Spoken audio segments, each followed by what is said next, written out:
নমস্কার, raise of light YouTube চ্যানেলে আপনাদের স্বাগত। আজকের গল্প শরদিন্দু বন্দ্যোপাধ্যায়ের লেখা কালজয়ী ঐতিহাসিক গল্প চন্দন মূর্তি। গল্প পাঠে আমি সুদীপ্ত।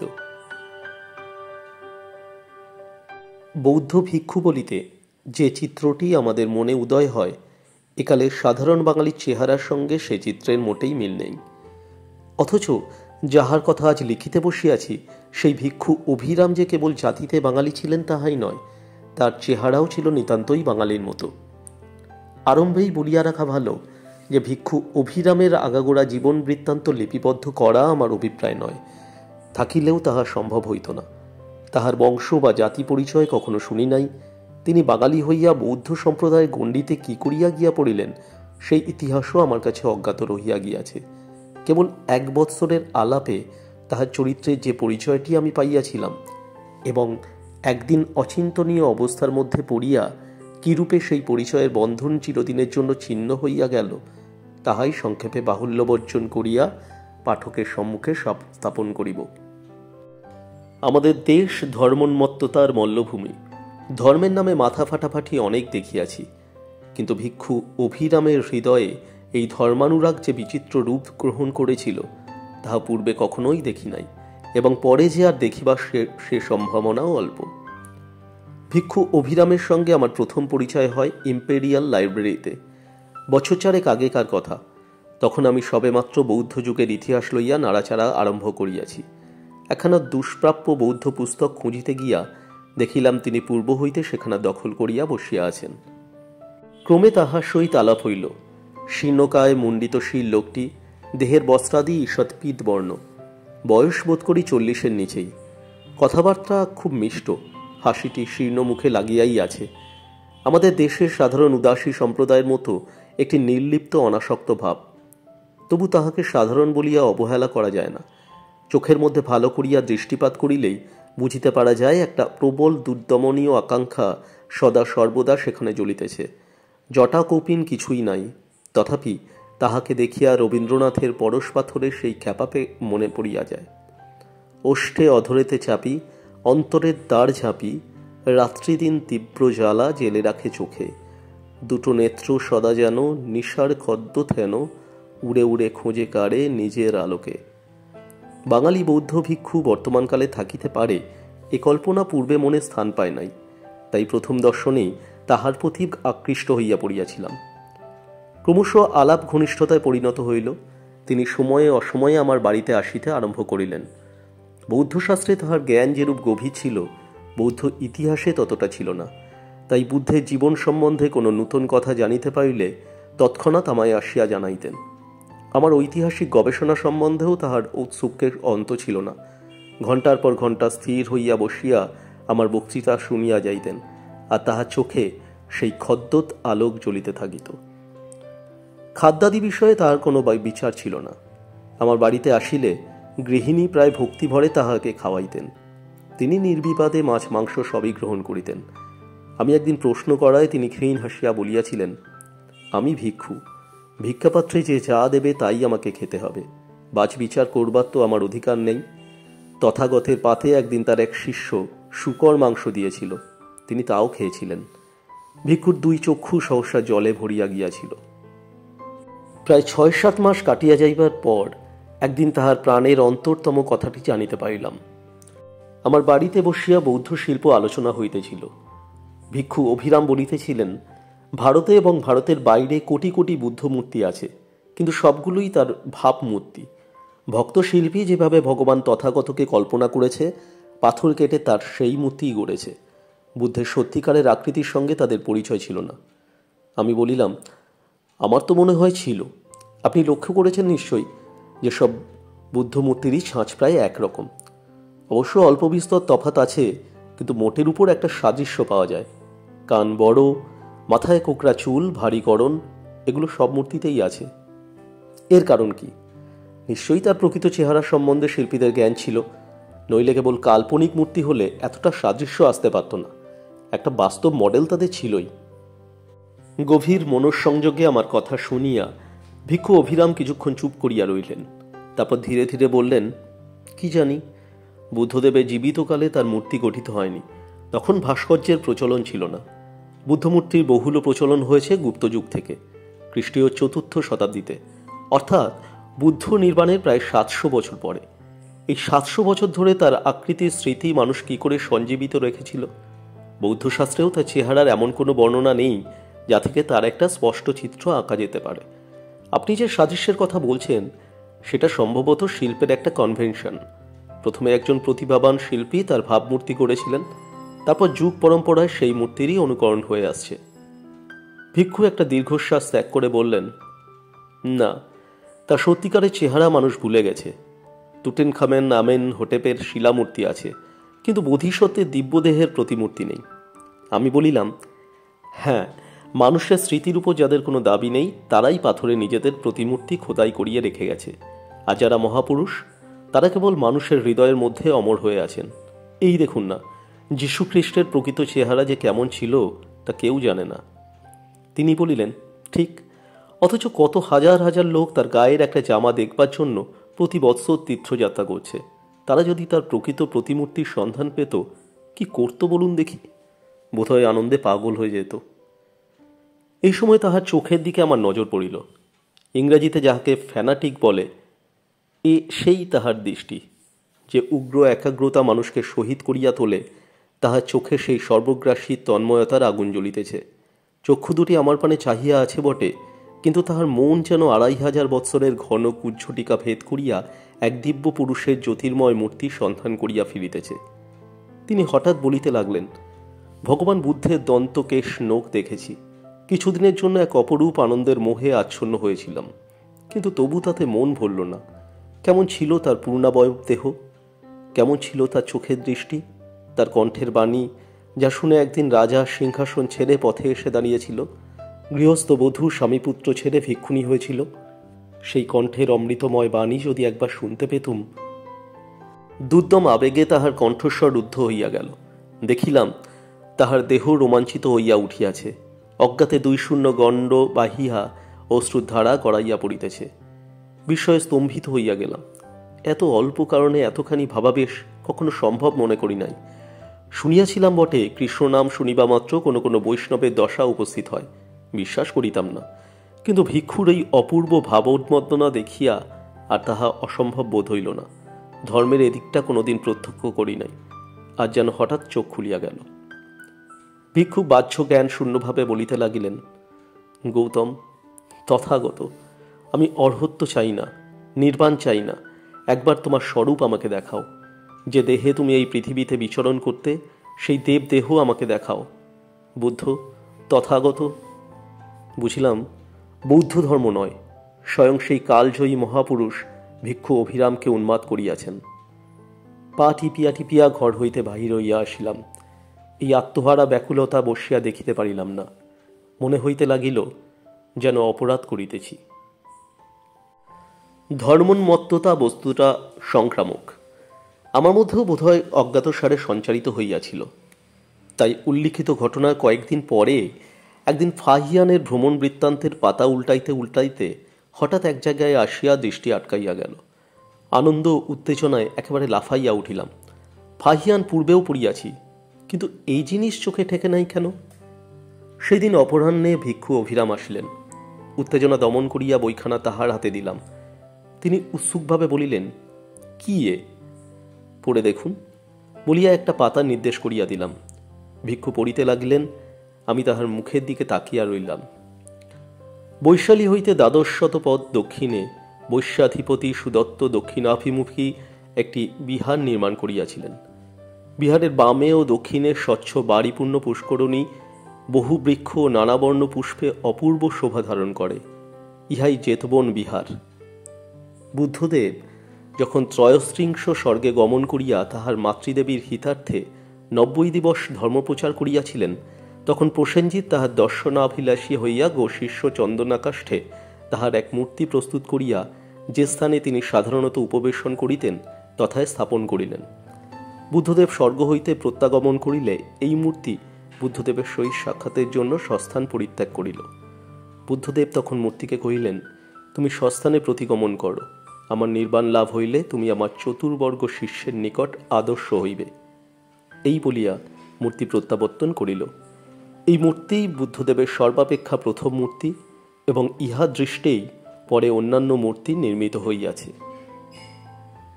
বুদ্ধ নির্বাণের পরে একসময় আগুন লাগিয়া চেতবন বিহার ভস্মীভূত হয়। নরপতিগণ ও তাহাদের প্রজাবর্গ চন্দন মূর্তি ধ্বংস হইয়াছে মনে করিয়া অত্যন্ত বিমর্ষ হন। কিন্তু 4-5 দিন পরে পূর্ব পার্শ্বস্থ ক্ষুদ্র বিহারের দ্বার উন্মুক্ত হইলে চন্দন মূর্তি দৃষ্ট হইল। সকলে উৎফুল্ল হৃদয়ে একত্র হইয়া বিহার পুনর্নির্মাণে ব্রতী হইল। দ্বিতল নির্মিত হইলে তাহারা প্রতিমূর্তিকে পূর্বস্থানে স্থাপন করিল। তন্দ্রা মূঢ়ের ন্যায় চক্ষু পুস্তক হইতে তুলিয়া ভিক্ষু আমার পানে চাহিলেন। অস্পষ্ট স্থলিত স্বরে বললেন, কোথায় সে মূর্তি? আমি বলিলাম, জানি না, চন্দন মূর্তির উল্লেখ আর কোথাও দেখেছি বলে তো স্মরণ হয় না। অতঃপর দীর্ঘকাল আবার দুইজনে চুপ করিয়া বসিয়া রইলাম।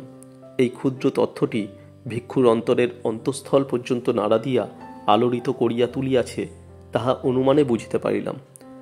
আমি বোধহয় মনে মনে তাহার নিকট হইতে আনন্দের একটা প্রবল উচ্ছ্বাস প্রত্যাশা করিয়াছিলাম। এইভাবে অভাবিতের সম্মুখীন হইয়া তিনি কি বলিবেন, কি করিবেন তাহা প্রত্যক্ষ করিবার কৌতূহলও ছিল। কিন্তু তিনি কিছুই করিলেন না। প্রায় আধ ঘণ্টা নিশ্চলভাবে বসিয়া থাকিয়া হঠাৎ উঠিয়া দাঁড়াইলেন। চক্ষে সেই সদ্য নিদ্রোত্থিতের অভিভূত দৃষ্টি। কোনো দিকে দৃকপাত করিলেন না। নিশির ডাক শুনিয়া ঘুমন্ত মানুষ যেমন শয্যা ছাড়িয়া একান্ত অবশে চলিয়া যায়, তেমনিভাবে ঘর ছাড়িয়া চলিয়া গেলেন। তারপর 3 মাস আর তাহার সাক্ষাৎ পাইলাম না।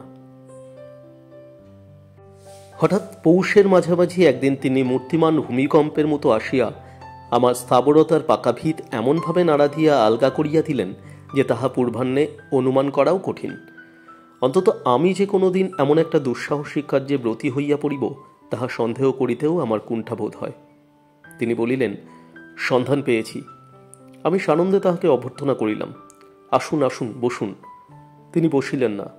উত্তেজিত স্বরে বলিতে লাগিলেন, পেয়েছি বিভূতিবাবু, সে মূর্তি হারায়নি, এখনো আছে। সে কি, কোথায় পেলেন? পাইনি এখনো। প্রাচীন বৈশালীর ভগ্নাবশেষ সেখানে পড়ে আছে, সেই বেশারে গিয়েছিলুম। চেতবন বিহারে কিছুই নেই, কেবল ইট আর পাথরের স্তূপ। তবু তারই ভিতর থেকে আমি সন্ধান পেয়েছি, সে মূর্তি আছে। কি করে সন্ধান পেলেন? এক শিলালিপি থেকে। একটা ভাঙা মন্দির থেকে একটা পাথর খসে পড়েছিল, তারই উল্টো পিঠে এই লিপি খোদাই করা ছিল। একখণ্ড কাগজ আমাকে দিয়া উত্তেজনা অবরুদ্ধ স্বরে বলিতে লাগিলেন, চেতবন বিহার ধ্বংস হয়ে যাবার পর বোধহয় তারাই পাথর করে দিয়ে ওই মন্দির তৈরি করেছিলেন। মন্দিরটাও 500 বছরের পুরনো। এখন তাতে কোনো বিগ্রহ নেই। একটা বিরাট অশ্বত্থ গাছ তাকে অজগরের মতো জড়িয়ে তার হাড় পাঁজর গুঁড়ো করে দিচ্ছে। পাথরগুলো ঘষে ঘষে পড়ছে। তারই একটা পাথরে এই লিপি খোদাই করা ছিল।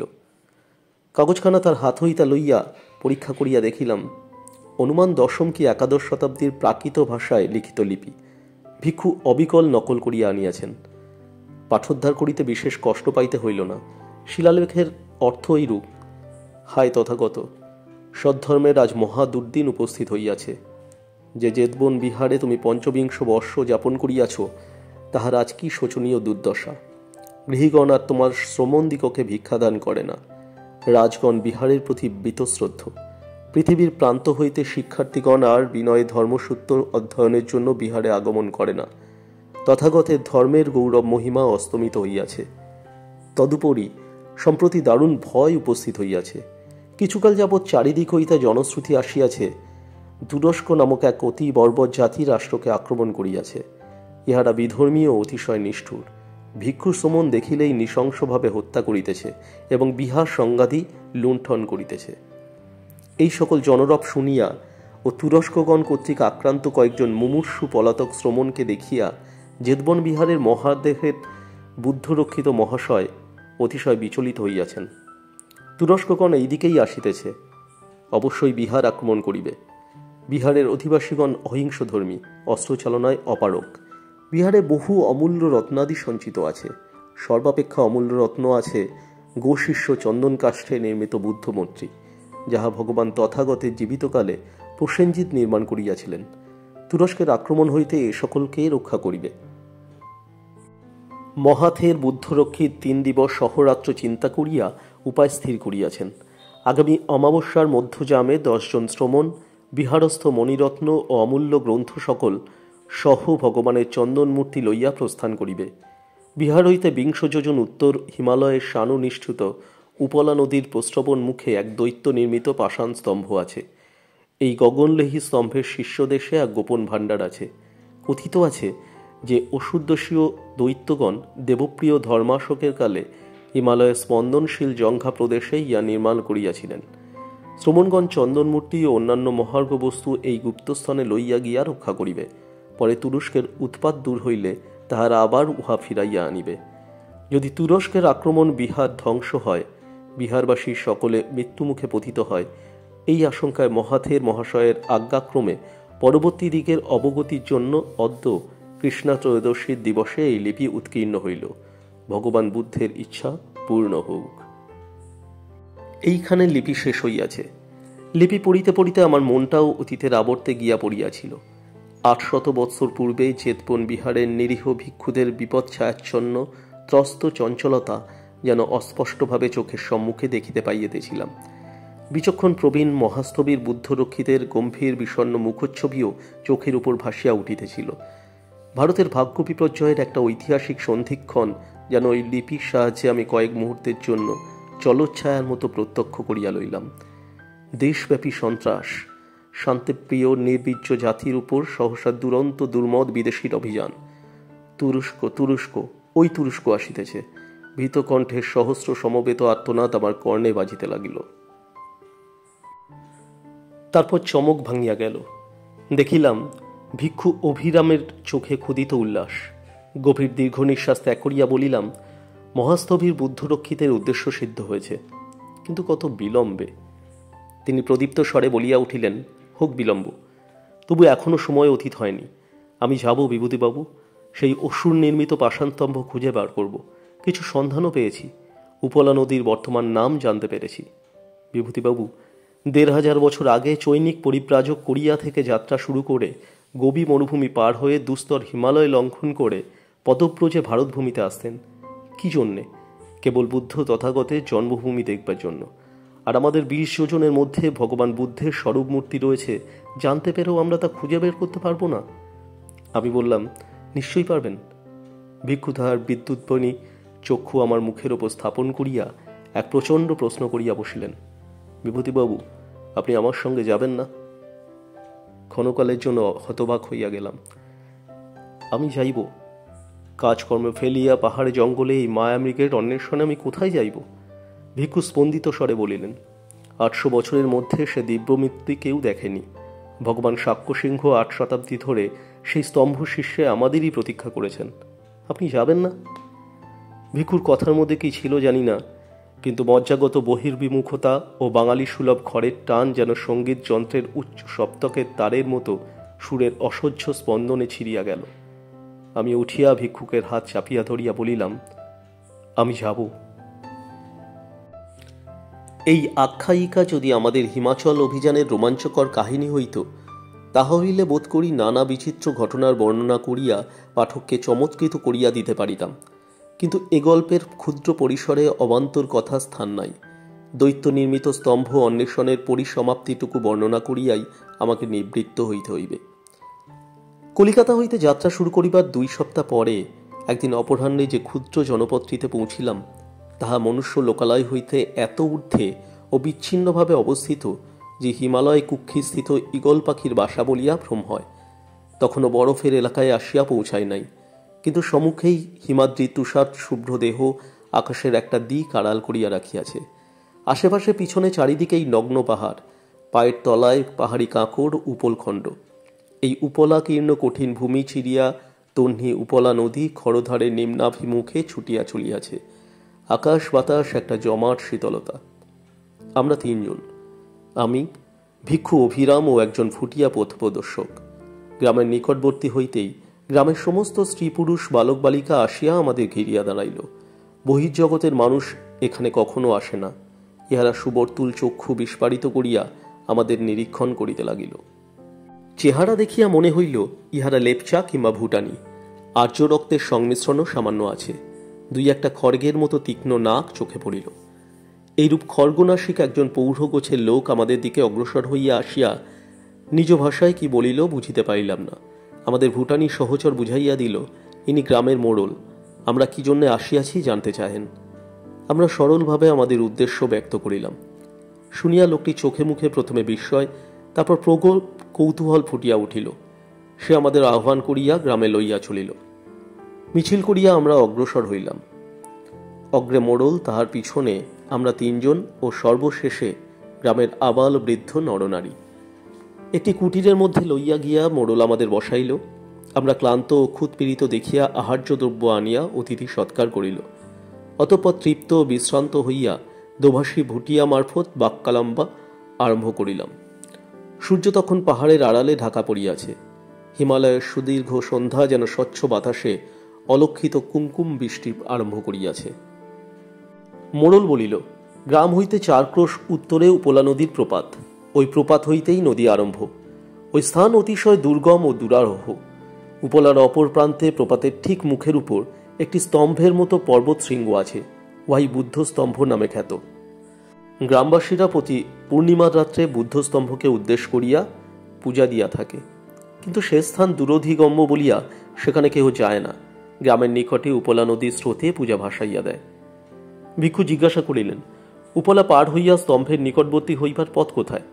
মোড়ল মাথা নাড়িয়া জানাইল, পথ আছে বটে, কিন্তু তাহা এত বিপজ্জনক যে সে পথে কেহ পার হইতে সাহস করে না। উপলার প্রপাতের নিচেই একটি প্রাচীন লৌহ শৃঙ্খলের ঝোলা বা দোদুল্যমান সেতু 2 তীরকে সংযুক্ত করিয়া রাখিয়াছে, কিন্তু তাহা কালক্রমে এত জীর্ণ হইয়া পড়িয়াছে যে তাহার উপর দিয়া মানুষ যাইতে পারে না, অথচ উহাই একমাত্র পথ। আমাদের গন্তব্যস্থানে যে পৌঁছিয়াছি তাহাতে সন্দেহ ছিল না, তবু নিঃসংশয় হইবার অভিপ্রায়ে মোড়লকে জিজ্ঞাসা করিলাম, ওই স্তম্ভে কি আছে তাহা কেউ বলিতে পারে কিনা? মোড়ল বলিল, কি আছে তাহা কেহ চোখে দেখে নাই, কিন্তু স্মরণাতীত কাল হইতে একটা প্রবাদ চলিয়া আসিতেছে যে বুদ্ধদেব স্বয়ং সশরীরে ওই স্তম্ভে অবস্থান করিতেছেন। তাহার দেহ হইতে নিরন্তর চন্দনের গন্ধ নির্গত হয়। 5000 বৎসর পরে আবার মৈত্রেয় রূপ ধারণ করিয়া তিনি এই স্থান হইতে বাহির হইবেন। ভিক্ষু আমার পানে প্রজ্জ্বল চক্ষু চাখিয়া বলিয়া উঠিলেন, বুদ্ধদেব সশরীরে এই স্তম্ভে আছেন, তাহার দেহ থেকে চন্দনের গন্ধ নির্গত হয়। প্রবাদের মানে বুঝতে পারছেন? যে শ্রমণরা বুদ্ধমূর্তি এনেছিল তারা সম্ভবত ফিরে যেতে পারেনি, এই গ্রামেই হয়তো থেকে গিয়েছিল।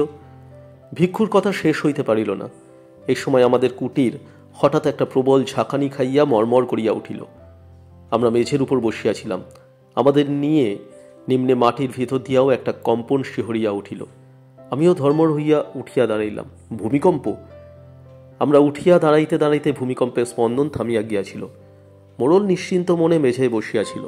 আমাদের ত্রাস দেখিয়া সে মৃদু হাস্যে জানাইল যে ভয়ের কোনো কারণ নেই। এরূপ ভূমিকম্প এখানে প্রত্যহ 4-5 বার হইয়া থাকে। এ দেশের নামই ভূমিকম্পের জন্মভূমি। আমরা অবাক হইয়া তাহার মুখের দিকে তাকাইয়া রহিলাম। ভূমিকম্পের জন্মভূমি, এমন কথা তো কখনো শুনি নাই।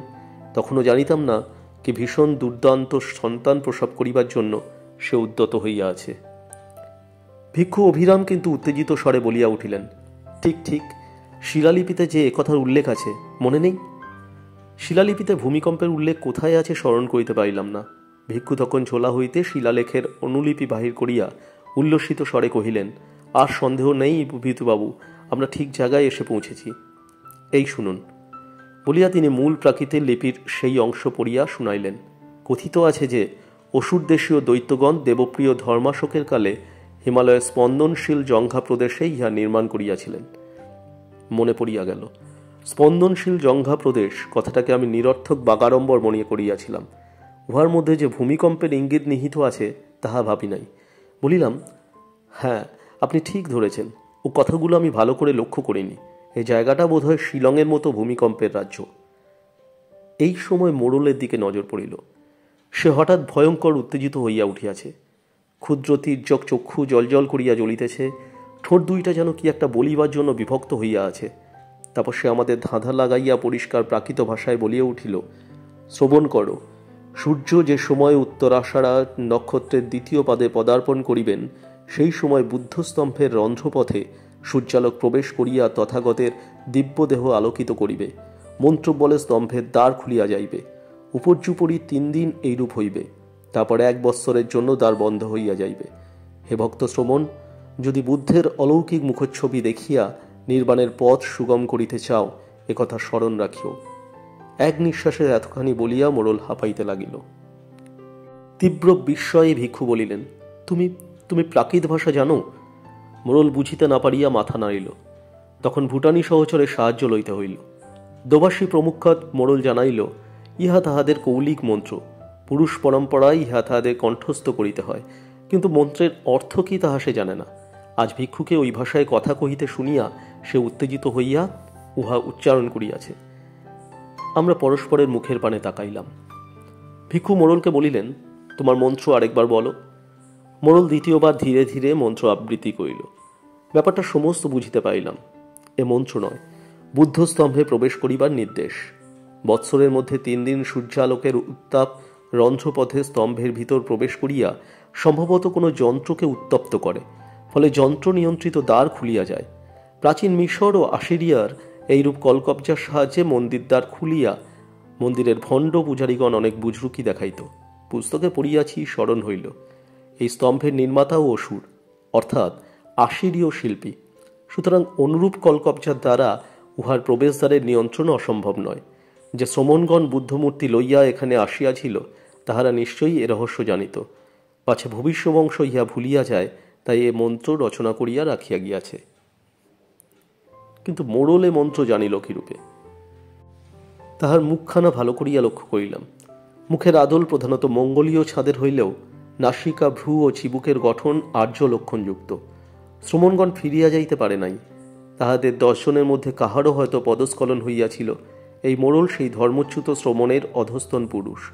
পূর্বপুরুষের ইতিহাস সব ভুলিয়া গিয়াছে, কেবল শূন্যগর্ভ কবচের মতো কৌলিক মন্ত্রটি কণ্ঠস্থ করিয়া রাখিয়াছে। চমক ভাঙিয়া স্মরণ হইল, বৎসরের মধ্যে মাত্র 3টি দিন স্তম্ভের দ্বার খোলা থাকে, তারপর বন্ধ হইয়া যায়। সে 3 দিন কবে? কতদিন দ্বার খোলার প্রত্যাশায় বসিয়া থাকিতে হইবে? ভিক্ষুকে জিজ্ঞাসা করিলাম, উত্তরসারা নক্ষত্রের 2য় পাদে সূর্য কবে পদার্পণ করবেন? ভিক্ষু ঝোলা হইতে পাজি বাহির করিলেন। প্রায় 15 মিনিট গভীর তন্ময়তার সহিত পাজি দেখিয়া মুখ তুলিলেন। দেখিলাম তাহার অধরষ্ট কাঁপিতেছে, চক্ষু অশ্রুপূর্ণ। তিনি বলিলেন, কাল 1 মাঘ সূর্য উত্তরাষাঢ়া নক্ষত্রের 2য় পাদে পদার্পণ করবেন। কি অলৌকিক সংঘটন! যদি 3 দিন পরে এসে পৌঁছুতুম। তাহার কণ্ঠস্বর থরথর করিয়া কাঁপিয়া গেল। অস্ফুট বাষ্পরুদ্ধ কণ্ঠে বলিলেন, তথাগত। কি সর্বগ্রাসী আকাঙ্ক্ষা পরিপূর্ণতা রূপান্তে আসিয়া প্রতীক্ষা করিতেছে ভাবিয়া আমার দেহ কাটা দিয়া উঠিল। মনে মনে বলিলাম, তথাগত, তোমার ভিক্ষুর মনস্কাম যেন ব্যর্থ না হয়। পরদিন প্রাতঃকালে আমার স্তম্ভ অভিমুখে যাত্রা করিলাম। মোড়ল শতপ্রবৃত হইয়া আমাদের সঙ্গে চলিল। গ্রামের সীমানা পার হইয়াই পাহাড় ধাপে ধাপে উঠিতে আরম্ভ করিয়াছে। স্থানে স্থানে চড়াই এত দুরূহ যে হস্তপদের সাহায্যে অতি কষ্টে আরোহণ করিতে হয়। পদে পদে পা ফসকাইয়া নিম্নে পড়িয়া যাইবার ভয়। ভিক্ষুর মুখে কথা নাই, তাহার ক্ষীণ শরীরের শক্তিরও যেন সীমা নাই। সর্বাগ্রে তিনি চলিয়াছেন, আমরা তাহার পশ্চাতে কোনো ক্রমে উঠিতেছি। তিনি যেন তাহার অদম্য উৎসাহের রজ্জু দিয়া আমাদের টানিয়া লইয়া চলিতেছেন। তবু পথে 2বার বিশ্রাম করিতে হইল। আমার সঙ্গে একটা বাইনোকুলার ছিল, তাহারই সাহায্যে চারিদিক পর্যবেক্ষণ করিতে লাগিলাম। বহু নিম্নে ক্ষুদ্র গ্রামটি খেলাঘরের মতো দেখা যাইতেছে, আর চারদিকে প্রাণহীন নিঃসঙ্গ পাহাড়। অবশেষে 5 ঘণ্টারও বেশি কাল হাড়ভাঙা চড়াই উত্তীর্ণ হইয়া আমাদের গন্তব্যস্থানে পৌঁছিলাম। কিছু পূর্ব হইতেই একটা চাপা গম গম শব্দ কানে আসিতেছিল, যেন বহু দূরে দুন্দুভি বাজিতেছে। মোড়ল বলিল, উহাই উপলা নদীর প্রপাতের শব্দ। প্রপাতের কিনারায় গিয়া যখন দাঁড়াইলাম, তখন সম্মুখের অপরূপ দৃশ্য যেন ক্ষণকালের জন্য আমাদের নিষ্পন্দ করিয়া দিল। আমরা যেখানে আসিয়া দাঁড়াইয়াছিলাম, তাহার প্রায় 50 হাত ঊর্ধ্বে সংকীর্ণ প্রণালী পথে উপলার ফেনকেশর জলরাশি উগ্র আবেগ ভরে শূন্যে লাফাইয়া পড়িয়াছে।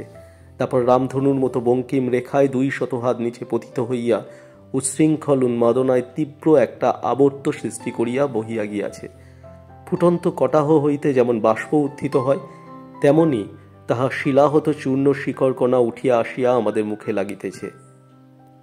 এখানে 2 তীরের মধ্যস্থিত খাত প্রায় 50 গজ চওড়া।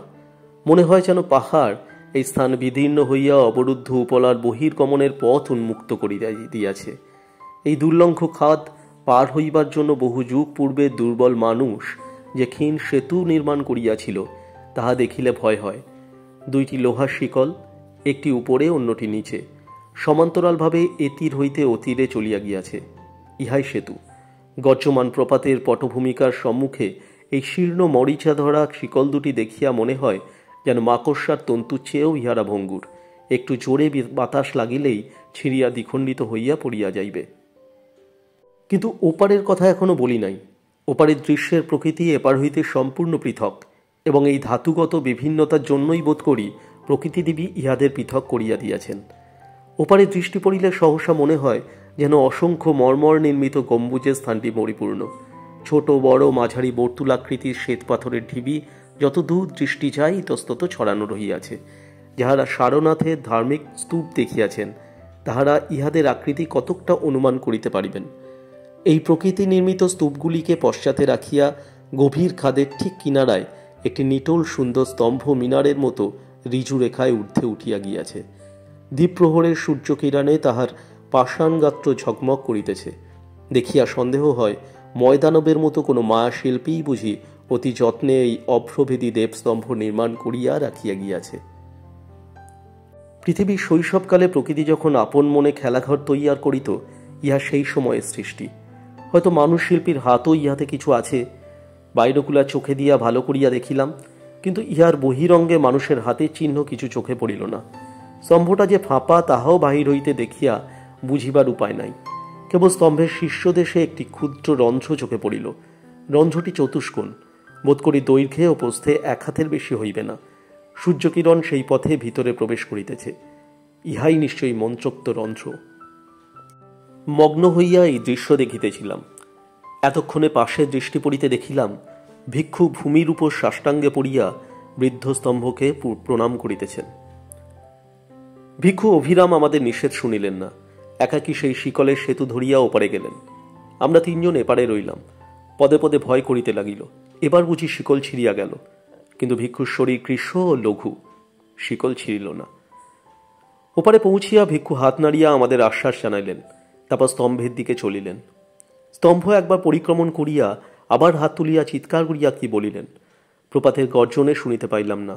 মনে হইল তিনি স্তম্ভের দ্বার খোলা পাইয়াছেন। তারপর তিনি স্তম্ভের অন্তরালে চলিয়া গেলেন। আর তাহাকে দেখিতে পাইলাম না। চোখে বাইনোকুলার লাগাইয়া বসিয়া রইলাম। মানুষ চোখে দেখিতে লাগিলাম ভিক্ষু চক্রাকৃতি অন্ধকার সোপান বাহিয়া ধীরে ধীরে উঠিতেছেন। কম্পিত অধর হইতে হয়তো অস্পষ্ট স্বরে উচ্চারিত হইতেছে, তথাগত তমসো মা জ্যোতির্গময়। সেই গোশিষ্য চন্দনকাষ্ঠের মূর্তি কি এখনো আছে? ভিক্ষু তাহা দেখিতে পাইবেন? আমি দেখিতে পাইলাম না, কিন্তু সেজন্য ক্ষোভ নাই। যদি সে মূর্তি থাকে, পরে লোকজন আনিয়া উহা উদ্ধার করিতে পারিব। দেশময় একটা মহা হুলস্থুল পড়িয়া যাইবে। এইরূপ চিন্তায় 10 মিনিট কাটিল। তারপর সব ওলট পালট হইয়া গেল। হিমালয় যেন সহসা পাগল হইয়া গেল। মাটিতে রড়িতে লাগিল। ভূগর্ভ হইতে একটা অবরুদ্ধ গোঙানি যেন মরণাহত দৈত্যের আর্তনাদের মতো বাহির হইয়া আসিতে লাগিল। শিকলের সেতু ছিঁড়িয়া গিয়া চাবুকের মতো 2 তীরে আছড়াইয়া পড়িল। পয়লা মাঘের ভূমিকম্পের বর্ণনা আর দিব না। কেবল এইটুকুই জানাইব যে ভারতবর্ষের সমতল ভূমিতে যাহারা এই ভূমিকম্প প্রত্যক্ষ করিয়াছেন, তাহারা সেই ভূমিকম্পের জন্মকেন্দ্রের অবস্থা কল্পনা করিতেও পারিবেন না। আমরা মরি নাই কেন জানি না। বোধ করি পরমায়ু ছিল বলিয়াই মরি নাই। নৃত্যোন্মাদ মাটি তাহারই উপর উপর হইয়া পড়িয়াছিলাম। চোখের সম্মুখে বুদ্ধ স্তম্ভ বাত্য বিপন্ন জাহাজের মাস্তুলের মতো দুলিতেছিল। চিন্তাহীন জড়বৎ মন লইয়া সেই দিকে তাকাইয়াছিলাম। মনের উপর সহসা চিন্তার ছায়া পড়িল। ভিক্ষুর কি হইবে? ভূমিকম্পের বেগ একটু মন্দীভূত হইল। বোধ হইল যেন থামিয়া আসিতেছে। বাইনোকুলারটা হাতেই মুষ্টিবদ্ধ ছিল। তুলিয়া চোখে দিলাম। পলায়নের চেষ্টা বৃথা, তাই সে চেষ্টা করিলাম না। আবার দ্বিগুণ বেগে ভূমিকম্প আরম্ভ হইল, যেন ক্ষণিক শিথিলতার জন্য অনুতপ্ত হইয়া শতগুণ হিংস্র হইয়া উঠিয়াছে। এবার পৃথিবী ধ্বংস না করিয়া ছাড়িবে না। কিন্তু ভিক্ষু? স্তম্ভ এতক্ষণ মাস্তুলের মতো দুলিতেছিল, আর সহ্য করিতে পারিল না। মূলের নিকট হইতে দ্বিখণ্ডিত হইয়া গেল। অতল খাদের প্রান্তে কনকালের জন্য টলমল করিল, তারপর মরণমত্তের মতো খাদের মধ্যে ঝাঁপ দিল। গভীর নিম্নে একটা প্রকাণ্ড বাষ্পোচ্ছ্বাস উঠিয়া স্তম্ভকে আমার চক্ষু হইতে আড়াল করিয়া দিল। স্তম্ভ যখন খাদের কিনারায় দ্বিধাভরে টলমল করিতেছিল, সেই সময় চকিতের ন্যায় ভিক্ষুকে দেখিতে পাইলাম। বাইনোকুলারটা অবশ্যে চোখের সম্মুখে ধরিয়া রাখিয়াছিলাম। দেখিলাম ভিক্ষু রন্ধ্রপথে দাঁড়াইয়া আছেন, তাহার মুখে রৌদ্র পড়িয়াছে। অনির্বচনীয় আনন্দে সে মুখ উদ্ভাসিত। চারিদিকে যে প্রলয়ঙ্কর ব্যাপার চলিয়াছে সেদিকে তাহার চেতনা নাই। আর তাহাকে দেখিলাম না। মরণমত্ত স্তম্ভ খাদে ঝাঁপাইয়া পড়িল। একাকী গৃহে ফিরিয়া আসিয়াছি। তারপর কয়েক বৎসর কাটিয়া গিয়াছে, কিন্তু এ কাহিনী কাহাকেও বলিতে পারি নাই। ভিক্ষুর কথা স্মরণ হইলেই মনটা অপরিসীম বেদনায় পীড়িত হইয়া ওঠে। তবু এই ভাবিয়া মনে সান্ত্বনা পাই যে তাহার জীবনের চরম অভিষ্যা অপূর্ণ নাই। সেই স্তম্ভ শীর্ষে তিনি তথাগতের কিরূপ নয়নাভিরাম মূর্তি দেখিয়াছিলেন জানি না, কিন্তু তাহার জীবনব্যাপী অনুসন্ধান সফল হইয়াছে তাহাতে সন্দেহ নাই। মৃত্যু মুহূর্তে তাহার মুখের উদ্ভাসিত আনন্দ আজও আমার চোখের সম্মুখে ভাসিতেছে।